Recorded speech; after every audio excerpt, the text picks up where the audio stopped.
Rochelle. Welcome to the Life of KG. How are you?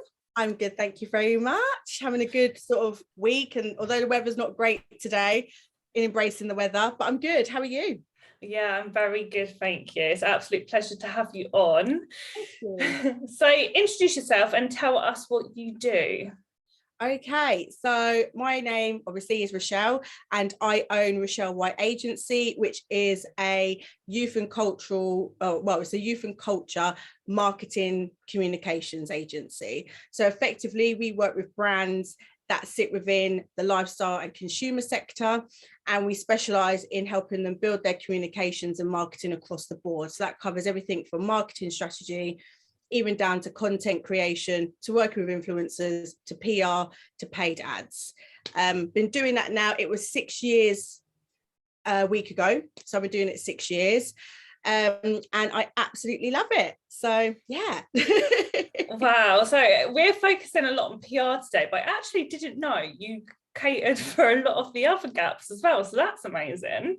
Yeah, so initially I started off as Rochelle White PR because that's pretty much my first proper job, and I would say out of uni, because I had quite an interesting backstory, which actually I should probably say before I cover into the name of Rochelle White PR actually. So I went to uni at 23. I went quite late, but from 18 to 26 I worked abroad a lot. I've done like Ayia Napa, Malia, Cos, Tenerife, done them all. Didn't quite know what I wanted to do, but I sort of temped in between those times to get money to go abroad.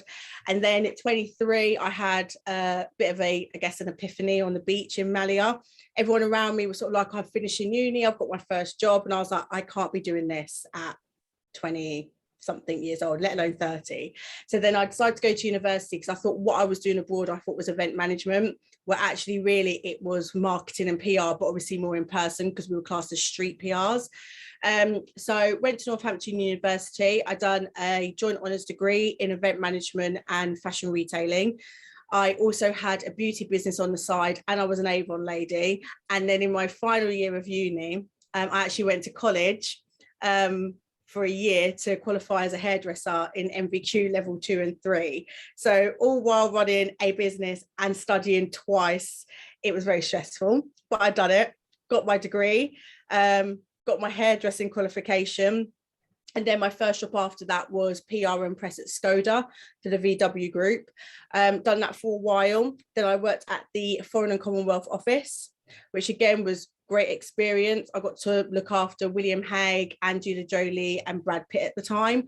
Wow. That was, everyone always says, oh my God, were they nice? It's like, I hardly spoke to them. It was more managing the media, if that makes sense, because they were like, where are they? Where are they? And I was like, mate, relax. So done that for a long time. And then I worked for a marketing agency. And the sad thing is I loved it because my brands that I looked after was Corsadil, Sensodyne, Pronamel.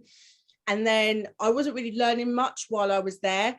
It kind of just got a bit stale. So then I thought, if I freelance, I can build up my black book of contacts, build up my skills while working. And then sort of I left there, had enough work for freelancing. And then basically how Rochelle White PR came about was that sort of what I focused on. And I thought, oh yeah, I can just do PR for brands. However, which came apparent a few years after doing that, is some brands aren't actually ready for PR because they don't actually have an overall marketing strategy, or if they're product-based businesses, they wouldn't have samples to send. They would sort of moan about the cost or say that they didn't know. And if a magazine is requesting, 10 samples, they will go in, I can't really send 10, I can send probably 2. That's not really what a magazine wants. But at the same time, I didn't explain to them that you need to have those things in place and an overarching strategy. So I'd probably say just before COVID, so the middle to end of 2019, I rebranded to be Rochelle White Agency, just because we were covering and doing so much more than just PR, although that is our bread and butter. But what we've also found now is that we look at a brand's communications across the board. So a lot of them will say, yep, we're ready for PR. But my first question is usually, do you have a marketing strategy, yes or no? A lot of them say yes. A lot of them say social media. And I'll go, okay, So I live in a household with, I use my family as an example, but we don't all live together. But I say, I live in a household with 4 people and 3 of them aren't on social media. So how do you reach them? Most people then don't have an answer, or then they'll go, oh, and then like sometimes Instagram content doesn't match the website, doesn't match their email. So that's where I came into being an agency to cover it across the board.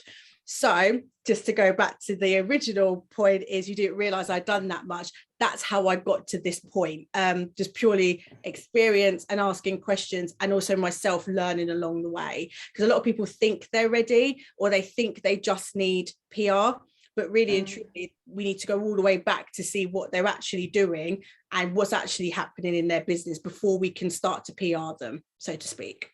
Yeah, I completely get that. People just forget the marketing side, don't they? And just think, I just need the press, I need the press, I need the press, and not really thinking about the back end. So it's really clever that you are kind of now doing the whole package for people if they require it.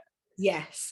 And I found when I work with brands, like by doing that, I mean, some, if they're established, if they're medium to large and that's established, then yes, us just coming in, focusing on, say, digital campaigns, digital PR, it's easy because they already say, right, this is our overall marketing strategy. We're already spending here on paid ads. We're spending here on socials. We're doing this with influencers. We just basically slot in with that. It's the brands that don't have anything, and then they go, but we just want the PR.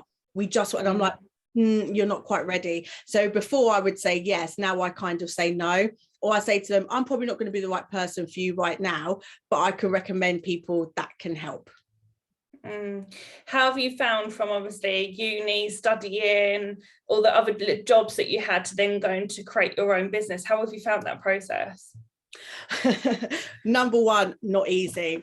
And I like to also be a realist. So I always say to people, a lot of people try to glamorize like their story and be like, oh, it was a bit hard, but I'm a really successful business person now. For me, it was not that easy, and I don't mind saying that because it wasn't. At the time, I thought, great, I have a laptop, people pay me to do a bit of social, a bit of PR, I'm a businesswoman, I'm so successful. In reality, no, I was not. I didn't really have a business plan. I didn't really understand like literally financials. I didn't know how much it was costing to run my business. Like I had no structure. I had nothing. So then over time, when you obviously don't have a plan and you don't have a structure, things start to fall apart. And then I was thinking, I don't really know where I can invest, where I should invest. I work with freelancers. I had like work experience people, and really and truly at the time I thought that's what I needed, but then I didn't know what I needed them for. So then it also became that whole thing where I was like, I'm like sort of going like, yeah, I think I know what I'm doing, I'm going to give you that. But they didn't really understand what I needed from them, but then I didn't really understand what I needed myself. So it was a real struggle. And then I'm very lucky, a few things. I have like 5 different mentors. So I go to them for different things, different questions. One of them in particular was like my go-to. I pretty much broke down to him one day in London and I was like, I have no idea what I'm doing. I said, I don't know what I'm doing. I said, I hate what I'm doing. He was like, we need to sort out your business. We pretty much redone my business on, I think, a sheet of A4 paper in a 2, 3, 4, 5, 6 in about a 4-hour session. He was like, you're offering too many services. He goes, I can't work out if you do PR. I can't work out if you're a boutique agency, if you're a big agency, if you're small. And all of that I knew. But when someone tells you that and you kind of think, oh, it's a real hit in your gut, but I needed that reality check. And the good thing is I have mentors that give me real talk, and that's what I like. So when they're like, no, that's rubbish, like you need to sort it out, I'm not like, no, I know what I'm doing. I was like, okay. So I've been humbled a lot. And I'd probably say easily over the past 3 to 4 years, when I say now, I can happily know, like I know my business numbers, I know my bottom line, I know where I can invest, I know when I can't invest. I fully know now my business. I've got loads of things in place. I've got structure, I've got process. So now when I've taken on my first full-time member of staff, they're very clear on their job role, what they're doing, how they're doing it, having a structure. And that's only come from, I would say, easily failing a lot. but also learning and asking questions, not being stubborn, thinking I know everything and everyone around me is wrong. So it's been for me, it's been a hard but nice experience, because it's also given me a reality check. Business is not easy. A lot of people like to make it look easy. And I think sometimes, unless you've got a huge amount of money behind you, you come from money, or you have like an established income, it's not as easy as just taking your laptop and hopping off to Thailand. It's not that easy. But unfortunately, we live in that life where everyone now seems to be a successful entrepreneur because they can work from their laptop. And I'll say to people, if that's the case, I would not be putting in the hours that I do every day. I would be where America, Dubai, Caribbean, wherever. So for me, I think the reality is it's harder than what people think. That makes sense? I definitely, like, that is the most transparent, honest story I think I've ever heard, that people need to hear, like, because that's a reality, isn't it? I mean, one, people don't even like investing in a coach, let alone 5. But the thing is, everyone teaches you different things and they have different specialities. So that's incredible. The point that you said about the coach was saying that you don't even know what you do, there's so many things, I think is a massive thing which new entrepreneurs do. They think, oh, now I've got this idea and I've got this idea, and they add all these services, because if they are quiet on one service, another service will then boost them up. But it then everything gets diluted. You don't know then what to promote. You don't know then what to even talk about. When people go, what do you do? You're like, I don't even know myself. I do everything. And then it's like, I totally get having, what's it called? Like different revenue streams and all that sort of stuff. But I think when it comes to agencies, and I have this conversation, I'm very honest with anyone that I either go to work with or work with. If you're working with an agency and they're saying social media, and then they're saying we can do, I don't know, your blogs, your PR and blah, blah, all for say £500, I'll say to them, you should worry. I said, because there's no way they can do all of that at a high standard for £500 a month. I said, also, if they're doing socials, let's just say, for example, you're in beauty. And if I have 20 beauty clients, in my head, that's a clash of interests. So really, I try not to have the same types of businesses that I'm working with, because if I'm working with, say, 15 salons, one, I know all of your details. No, that's just a fact. I have access to all of your details. Now, again, you could then say, Joe, what, I'm working with this salon. They're doing this really well. Let's copy what they're doing. There's a whole conflict there, because really you shouldn't be representing more of one or outpush 2 in the same industry, because to me, there's a conflict there. That doesn't sit well with me. If you're working with a beauty salon, then you're working with a hair salon, then you've got an accountant, then you've got a flooring company. So then what do you do well? Are you specializing in the beauty and hair side, or do you specialize in just general socials? So again, there's a lot of those like that. And I know, like, before, a lot of people say to me, yeah, but you don't have to niche down. Some people say you have to niche down. For me, I niche down in my service, but also I'm very clear on my sectors. Some people aren't do that. Now, you can niche down via service or sector or industry. Mine is more service. I can do marketing pretty much for everyone, but I pick who and what and why, because one, I've worked in a lot of different industries, the car industry, fashion, hair, beauty. I know where my strengths lie. I'm also a qualified stylist. So it's natural for me to stay in the consumer fast moving goods sector. I understand drinks, I understand fitness, I understand fashion. I'm not going to work, no offense, with a law firm. I could do beauty, yes. Is there going to be, I mean, would they get the benefits of what I do? Maybe yes and maybe no. It depends on that business and what they're looking for. So I like to think to sort of not niche down, but like as I said, my mentor said, you need to be very clear on who you are and what you do, because at least then people then know what you're coming for. If you're offering 15 different services and you don't execute one of them well, they're like, why am I going to pay you? Makes no sense. I was like, yeah, that's very true. At one point I had I think 32 services just on my own. And literally one of my mentors, like, one, how do you do all of them? 2, what do you do well? And then I was like, well, and I was like, I hate doing that one. He's like, right, so why are you offering it? And I was like, literally, I was like, I don't know. He was like, well, and literally he was like, well, I was like, no. He's like, right, get rid. He goes, so basically what you've left me with is all marketing. That makes sense? I was like, yeah. He goes, so you're a marketing agency? Yeah, there we go, moving on.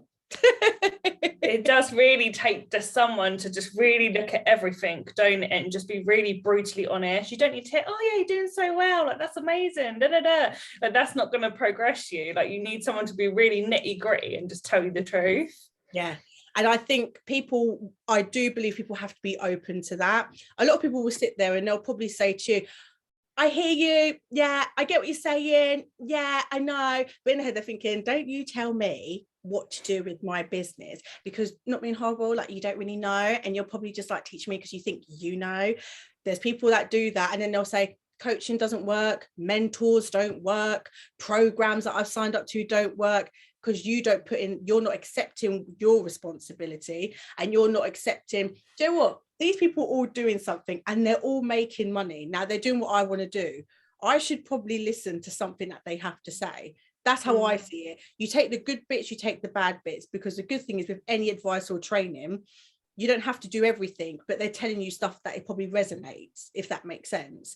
But I think there's a lot of people out there that will sign up or do something like that, or ask questions and then go, yeah, it's great, I ain't going to do nothing that you said I'm going to do, because you don't really know what you're talking about. But then I was like, we'll look at those people and look at where you are. If there's a difference, they're obviously doing something that you're not. That makes sense. Definitely. You definitely have to be coachable. And I think I've learned that being a coach over the last 3 years. You have some clients that are soak in everything and will really do everything you say and take everything on board, and nothing hurts too deep. Like they would literally like study everything, and they're the perfect coachable client. And then you get some that just aren't coachable and they're just not ready for a coach yet. They will be at a later date, where they're just not ready there and then. A bit like when you say people aren't ready for PR, you definitely have to be at that stage to be coachable and take it all on board. Yes, definitely. But let's talk about PR. Okay. So business and PR. So obviously PR can be a huge growth for business, but how can a business leverage PR the best as possible? So I always make this, I mean, the easiest way I always describe it is marketing is effectively sales and PR is brand awareness. Now, a lot of people will look at PR and they'll go sales. I need sales, I need PR. So I say to them, you can get the best PR in the world. It's not always going to equal sales. And that is a fact. It's a brand awareness tool. And I'll say to people, if you want sales, my advice would be invest in advertising or invest in a sales team. That's just really simple. How brands can leverage PR, again, comes down to having an overall marketing strategy or plan, however people want to call it. I like saying plan because I hate using like strong terms like, oh yeah, strategy and this. Let's just keep it very simple. A marketing plan. Now, it doesn't even have to be in depth, but you might say, for example, I know we need to email our customers or clients 3 times a month, and this is the communication. When it comes to marketing my business, I might do flyers depending on your industry. I might invest in advertising. When it comes to PR, I always say to people, you have to be very clear on what you're using PR for. Yes, it is brand awareness. If you are product based, then you'll need to know what products you want to push and when, because there's seasonal trends, there's timelines, there's all that sort of stuff to consider. If you are a service-based business, what PR are you looking for? Is it to tell your brand story? Is it to tell the founder story? Is it to help boost investment? Is it to help solve a problem? Is it to help? There's so many different ways. Those are the type of conversations I have with clients. What are you going to use PR for? Is it a mix of both? If you've got a product-based business, and you've got a good founder story, then we're going to use 2 lots of PR, one to get you placed, one to tell your story. On top of that, again, if you are going to be doing PR on your product base, do you have products ready to send?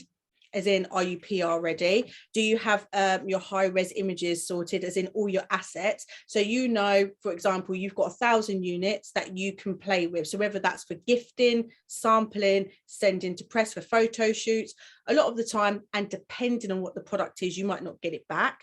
Most fashion items, they might use for a photo shoot, send it back. If it is like drinkable or like a candle, for example, or lipstick, you're not going to get those back. So it's having all those things in place and understanding that PR is not guaranteed. It's not paid advertising, it's not a paid advertorial, and it's not paid editorial. So if a journalist likes the product or the service and it gets picked up, great. you can pitch to 100 magazines, 2 of them might get back to you, 1 might get back to you straight away, one might take 6 weeks. So also it's being clear on, when you invest in PR, it's time, and not only is it money, it's also free, and it's also not guaranteed. When brands or businesses do get PR, I always say to them, yes, it is great to put on socials, but at the same time, who else do you have? So if you have investors, do you send them, I don't know, quarterly reports? Do you say, this is what we achieved all in this quarter? Do you email it to your clients? If you are a product-based business, I say it all the time, if you've got a really good placement, say in Stylist magazine, why are you not emailing that to your customer base saying, we've been featured in Stylist, and as a thank you or as an incentive, order it today, you get 20% off by using Stylist 10 or whatever it is. There's so many different ways to utilize the PR. Yes, sharing it is great. If you've got shareholders, let them know. If you've got a business team, if you're internal, if you've got a massive internal team, even a small team, and you want to go through that, want to email it out, share it on LinkedIn, you can utilize it. You can even put it on the website, we've been featured here, this is top featured by blah blah. There's so many different ways to utilize it, but some people just go, oh, I'll put it on Instagram with a link. Do you know what? I'm that person. Oh. I'm actually that person, and I was gonna ask you that, because I was like, so I'm quite blessed that I've had loads of PR since I started. I think because I had that backstory. I started business so young. There's been quite a lot of stories there moving forward. So I've been blessed that I've been able to have all that PR. And then sometimes I don't know if it's because I'm used to getting the PR, which is even worse. The magazine will sit there in my desk and I'll be like, I'll show you that in a couple of weeks. And then you're like, oh, it just piles up again. I'll do that one in a couple of weeks and then add another one. Honestly, and then I'll do an article for a magazine and I'll just like open it, take a picture, put it on story, not even on grid or anything, it'll disappear in 24 hours. And then think, yeah, great, I've done my bit. And I was going to be like, what should we be doing with all of this press that we get? Like, again, I say it depends on the business, and again, depends on the purpose. Now, I'm terrible to a certain extent because I share things and I don't. So I get featured a lot in like the Daily Mail, in like Grazia, any sort of entertainment publication, because I talk a lot on fashion, I talk a lot on celebrity culture, cancel culture, and things like Love Island. Do I actually share that anywhere? Very rarely. You might see the odd post of it on like LinkedIn, but for me, it's like my goal is technically not to PR myself. However, that is changing. However, again, depending on the business and how you want to tell your story and the purpose of your PR. So if it's based on you, my advice would be, yeah, sharing it on socials is great. I'm sure you have like a Facebook page, all that sort of stuff. If you have an email database, so whether that's the clients from your salon to say, oh, by the way, our founder, Katie, was featured in The Sun. If you didn't know her story, you can see it here. This is her column in X, Y, and Z. So it's always keeping that communication, because to a certain extent, you are and also are not your business. Because I'm sure you can separate the Katie from as in work and the Katie who you are personally. But if you are the face of your business, people probably still want to know who you are. If you are attracting, say, new clients and new customers, quite often they might not necessarily know your story. So really, when you get the PR, it's quite good. Even if you just say like once a month, it could be like Katie's Corner, I don't know, I'm just making this up, on your email, and you can just say, so over the past month, our founder Katie, or how you ever word your emails, if it's personal, like I've been featured on X, Y, and Z. And if you didn't know my story, you can find it, say, here, and then that could link to, say, your website, but also the recent PR coverage we've got is here. And also I write a column, let's just say, in Professional Beauty, and you can read that here. If you've got questions or you want to find out more, you can follow me on socials, because then you're always utilizing the PR. The biggest thing is putting it on the website, because you can obviously link it to whatever publication it's been featured on. And if it's in a newsletter, and then on your website, and it also leads back to that, you're constantly just having that trail. So no matter where someone interacts with you, they'll be able to see where your PR is. So that's where I would say utilizing it, because you are technically probably going to be educating them in regards to your story. But then if you have got useful hints or tips or anything like that, especially with your business mentoring, if you're showing your, I don't know if you call them students who come to you as clients, if they're seeing that you're being featured, again, one, that could inspire them, but also you could cover something that you might not have mentioned to them. So I'd probably say you've probably got a few avenues that you could probably utilize your PR, but it's how you would want to best utilize it, if that makes it. If I worked with you, then obviously I'd be able to sit down and say, right, how do you do this? How do you do that? Let's do a plan for this. Let's do a plan for that, for example. But yeah. Yeah, so everyone listening, don't do what I do, stick it up once, and after this call I'm signing up to Rochelle White. But yeah, and I'd say, and that just goes across the board again to any, whether you're service based or product based. I always use the term PR, the PR, because people will just assume sometimes, oh, I've been featured in, say, Glamour, everyone's going to see it. If no one goes on the website, and we all know a lot of people don't buy magazines anymore, you can't just assume everyone's going to see it. You can't assume all your customers are going to see it. So you have to think, okay, if my customers don't read the magazine or go online, I might as well email them. They're probably going to be engaged with us on socials in some way, shape or form. Or even if you just jump on and say, hi guys, really quickly, I'm really excited, I got featured in Glamour today. If you want to find out more, you can click the link here. I'm going to put it in highlight, but also it's going to be in this month's like email. It's just PRing the PR and utilizing it, so to speak. Hope that helps. Yeah, no, definitely. And obviously PR is expensive, right? It has to be part of your budget in business. Well, because like even if you've done free PR, like you said, you've got to have the product to send out. You've got to be able to afford to be able to do that. But there are also ways of getting free PR.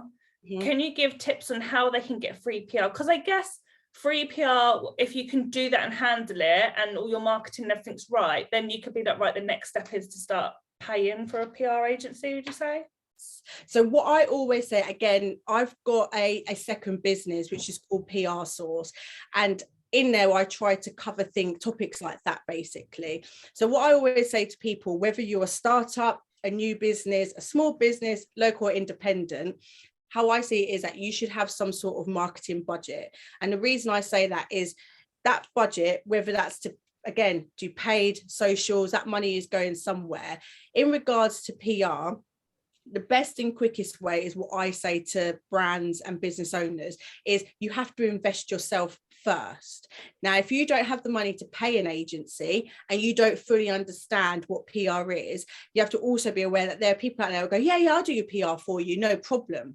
What happens then, because you don't know the process, don't understand the process, they don't fully explain it, you're paying out money and you're thinking, I'm paying these people, let's just say £2,000 a month, I've got nothing, I don't know what they're doing, and they're just sending me a list of titles that they've supposedly pitched to.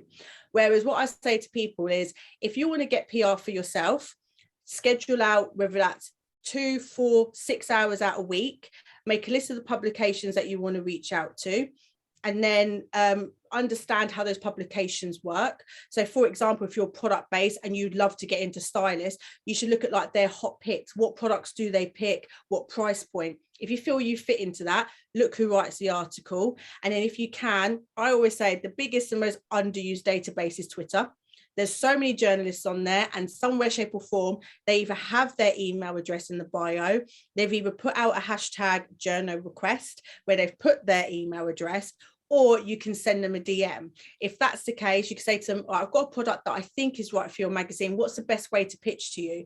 If you take out time and start to implement it yourself, trust me, they will see how long it takes to get replies, get responses, and understand what the process is. Because once you understand that, you could have some success on your own. And some business owners are like, oh my God, me just doing that, I've got, say, 3 placements. I'm really happy with that.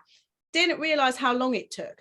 So then my next thing would be like, is there someone in your team that can take that away from you? Because they're already in your business, whether you pay them, whether it's work experience, whether it's an intern, even if it's an apprentice, you show them what you've done, how you do it, they then take the time. So then when you start to build it up slowly like that, you understand, okay, this is hard work. It's going to take a lot longer than probably what I thought. And if you are a business owner, you've got so many other things to do. And especially if you've got to deal with like orders, bookings, packing, sending, post office runs, can you really afford to take 6 hours a day just to do some PR? Not everyone can. So then you utilize the people or the staff in your team. If then that gets too much, then I would say look to a freelancer who is, number one, experienced in getting PR and has genuine contacts. Because a lot of people can just say, oh, it's all right, I'll just buy a database and I guess we'll just run through those emails and see what happens. Now, I pay quite a lot for 2 specific databases because I need to make sure that, one, they're kept updated and I know who's moving where, who's gone freelance. Now, the worst thing about just buying a database is that you have no relationship with those people. So again, you can't just mass email going, oh, I've done my PR for today, I've emailed like 200 people. Doesn't work like that. The reason it takes so long, it's bespoke. You have to change the press release slightly to tailor each person. If you've got a relationship with that person already, it can be quite informal. So there's that whole section there. And then once you've done all of that and you've seen how PR works and you understand it, I would then say you can then invest or look to invest in a freelancer or a small agency, or, you know, places where you can basically pay monthly and they give you all the tools to do the PR yourself. Then once you've got to that place, then I would probably recommend investing in a proper PR agency or even a communications agency, because then they amplify all the stuff that you've done. So again, and it depends on the level of business, it depends where you are. It's not just because you're a startup, you can't have an agency. I don't believe in that either. Some startups have money to invest in an agency and they basically go, do everything, do the marketing, do the branding, do the comms, you know, we're giving it all to you, and they can be flying straight away. Some can pay and have a bad experience. The people that have a bad experience, I always say there's a few things. Probably the agency didn't explain the process clearly enough for you. So then they've probably said, yeah, you know, we look after X, Y, and Z brand. Amazing. And you're sitting there going, yeah, oh yeah, we work with this celebrities. And then obviously as a business, you're going, yeah. So in your head, you're like, well, they've worked with these brands, these celebrities, they've got them placed here. Oh my God, by the way, it's going to be $2,500 a month. You're like, okay, it's quite expensive, but they've worked with all these people. Their case studies are strong. I'm going to go with them. Now, what they also don't tell you is if you've got your director pitching, it's probably going to go to an account executive. Also, how often do you speak to that person? On top of that, a PR agency is there to work with you, not always for you. And some business owners think, oh, because I'm paying them money, I don't have to do my part. You still have to do your part as a business. And again, people don't always do that.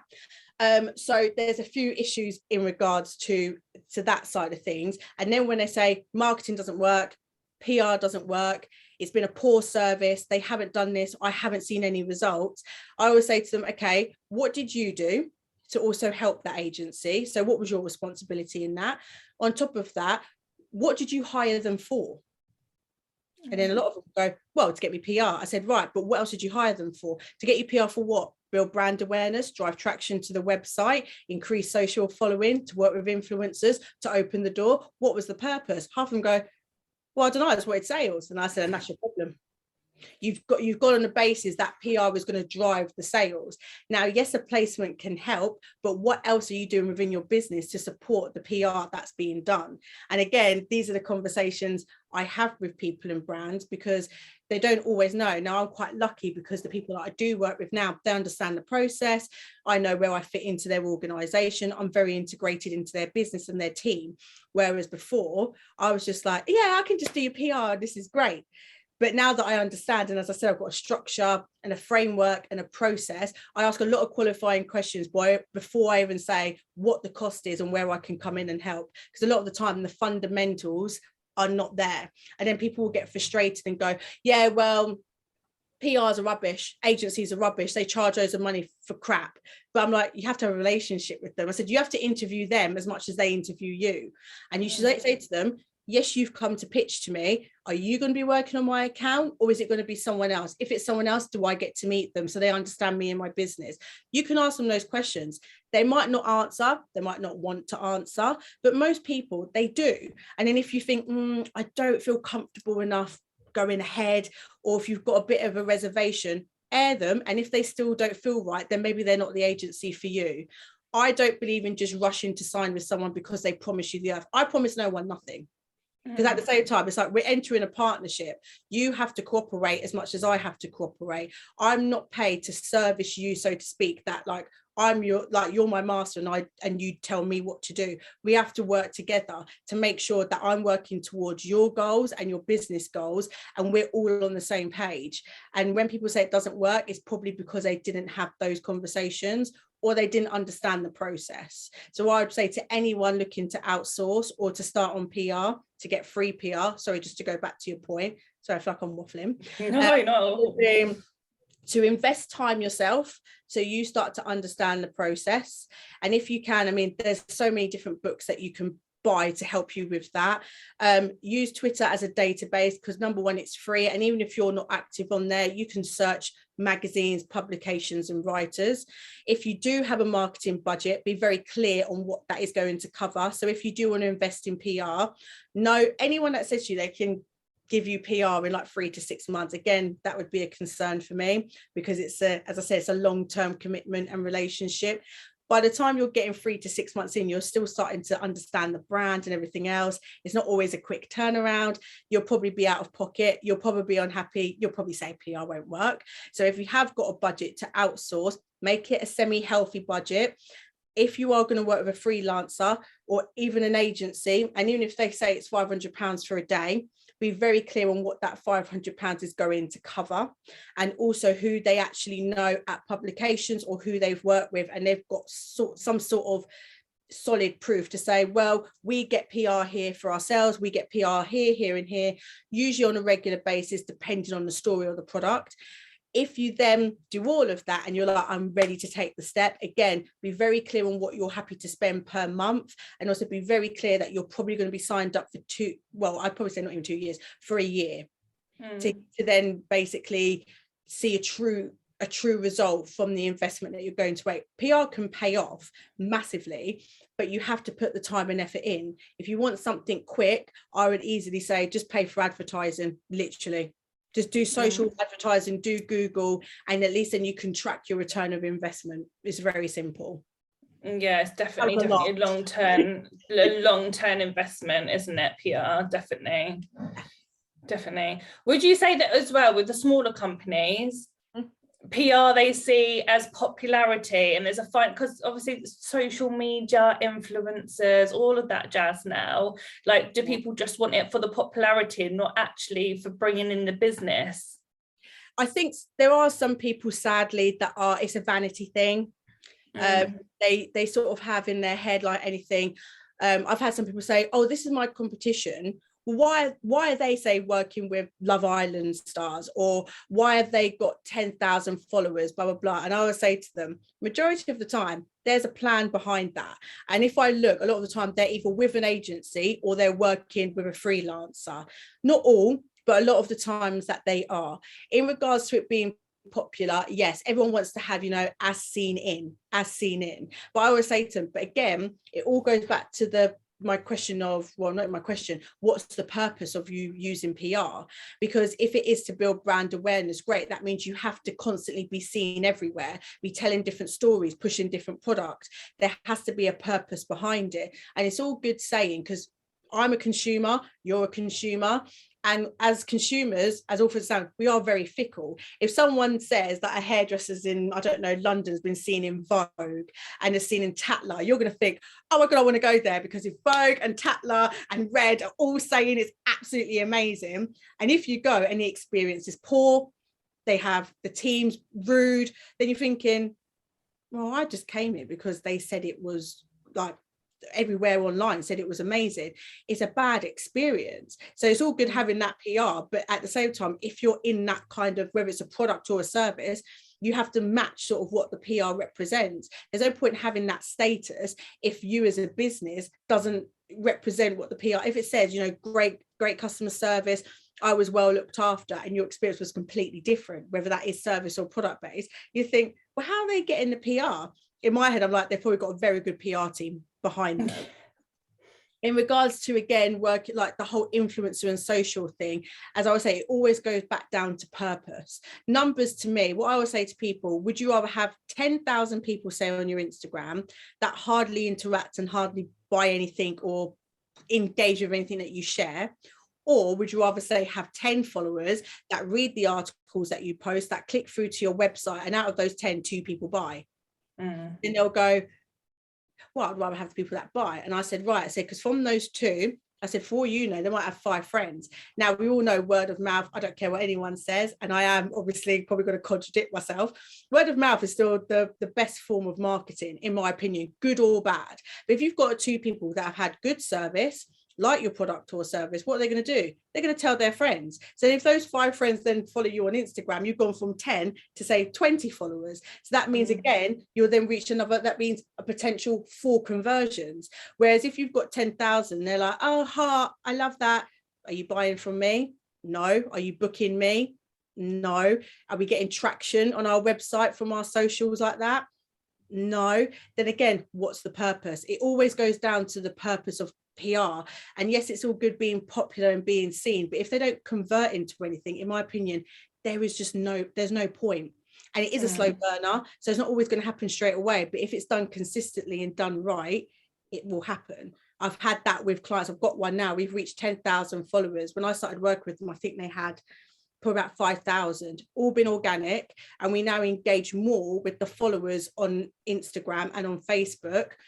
The PR that we get is insane because it's consistent. And they were like, we've only been working with you for 6 months and already we've seen a return of investment.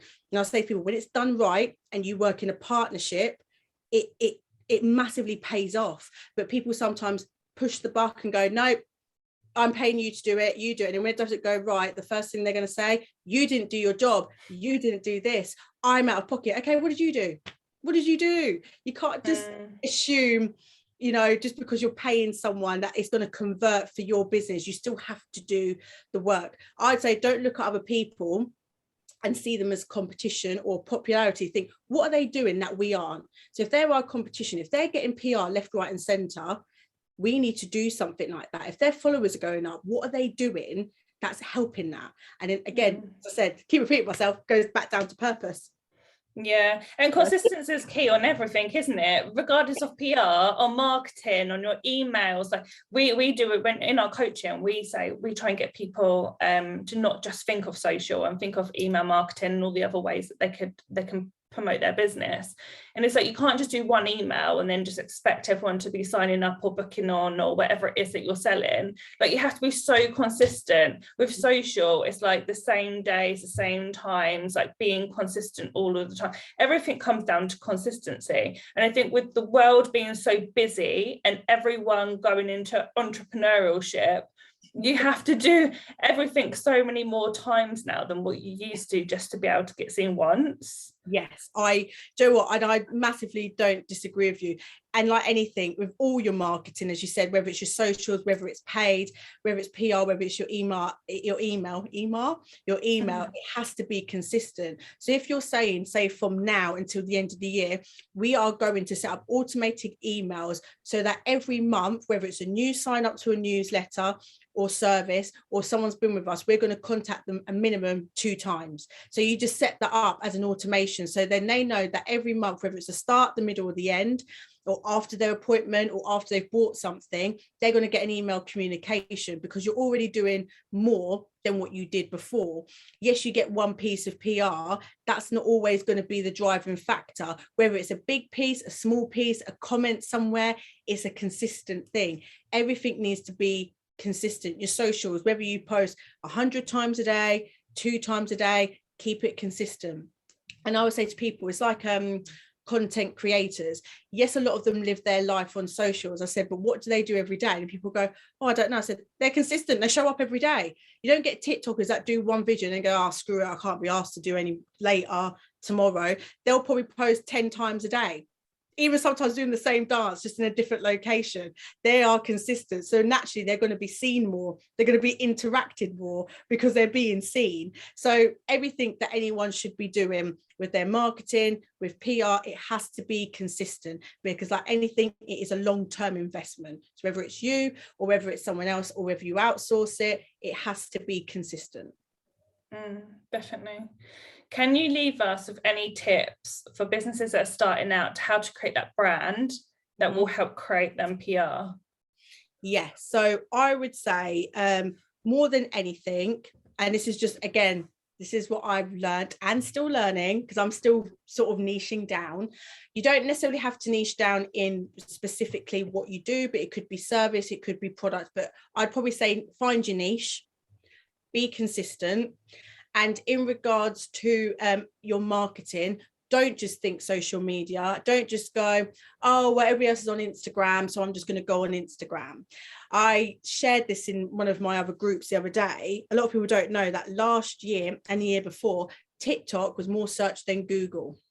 And how many people tell me, I don't want to go on TikTok, I don't want to do the dances. So if everyone's searching on TikTok and you're not on there, you're missing a massive market. People always say, oh, it's full of young people. Now, one of my clients, they're not aimed at young people at all. We've been actually quite surprised the amount of traffic that our videos are not necessarily, they're not dancing videos, it's product-based videos.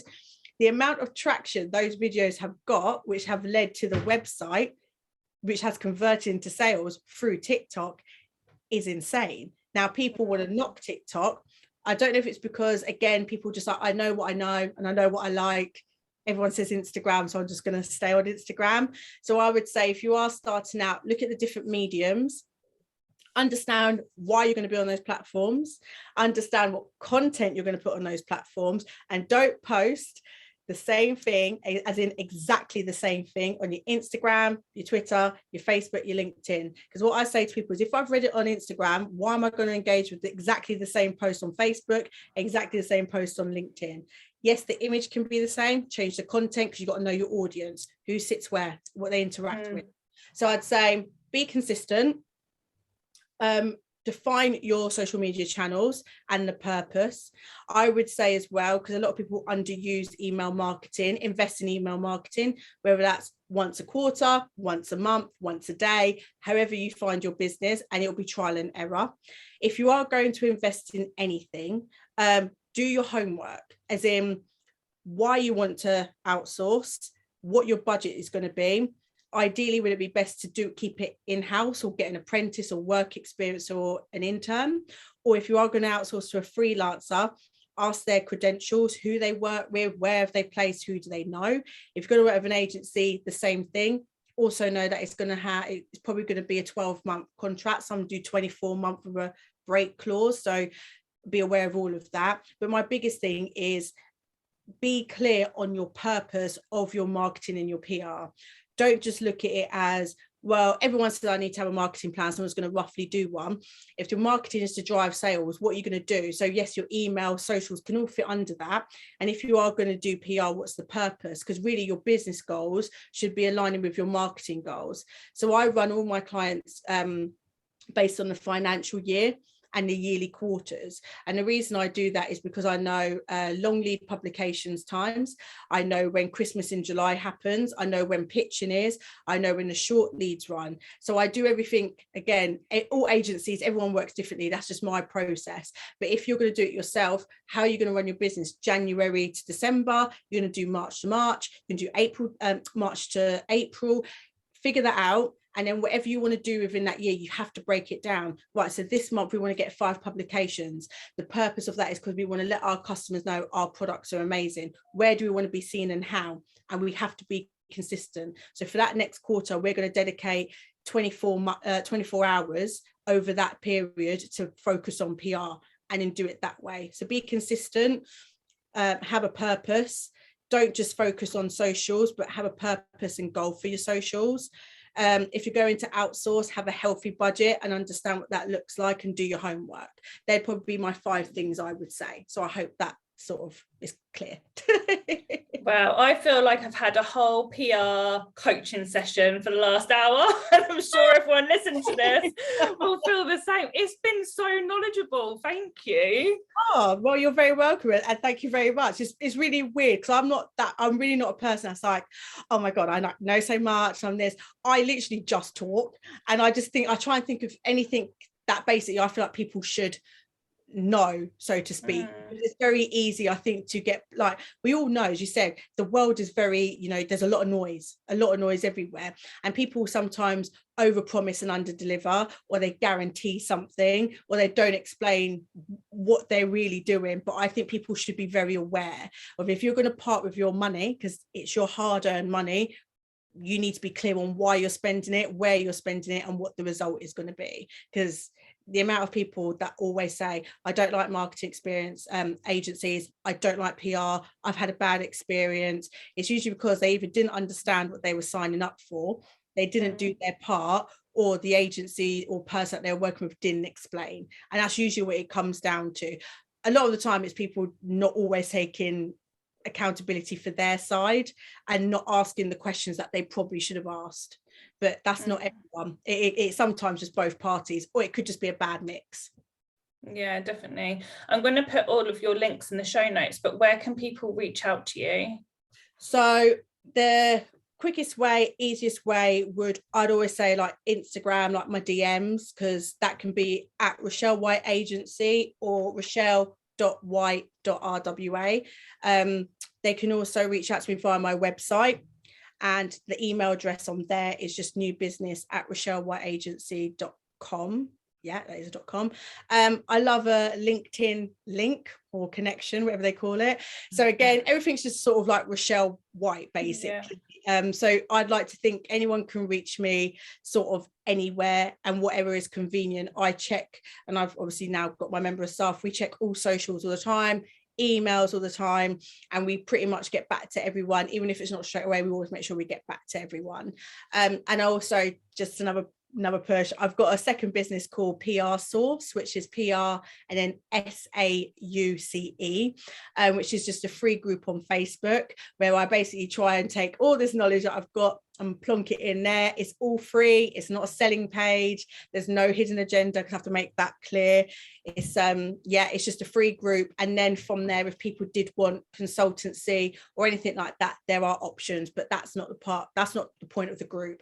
The group is actually just to educate small businesses, local businesses, independent businesses, or even startups, because it's not something that we necessarily do as an agency. We work with more medium to large, but that group is for anyone really who's got questions around marketing and PR. I'm in that group myself, so I can honestly say it's so good. Yeah, and you give so many, like, there is loads of opportunities that people can take from that group as well, because you say, oh, a product's needed for this, email this person and stuff like that. So yeah, if anyone's listening, definitely sign up to the free group so you can see what Rochelle does. But thank you very much, it's been absolutely incredible episode, so really, really grateful. Thank you. Oh, well, thank you very much, number one, for asking me, and thank you very much for giving me the opportunity to waffle for like nearly an hour. But I've actually really enjoyed myself, and I love doing things like this. So again, just thank you so much. It's like, if we were in person, I'd clearly give you a big hug because I'm a hugger. I'd be like, oh my God, thank you so much. You'd be like, you weirdo. No, I'm definitely a hugger as well, so I understand. Love it. No, thank you very much. Thank you. Have a good day.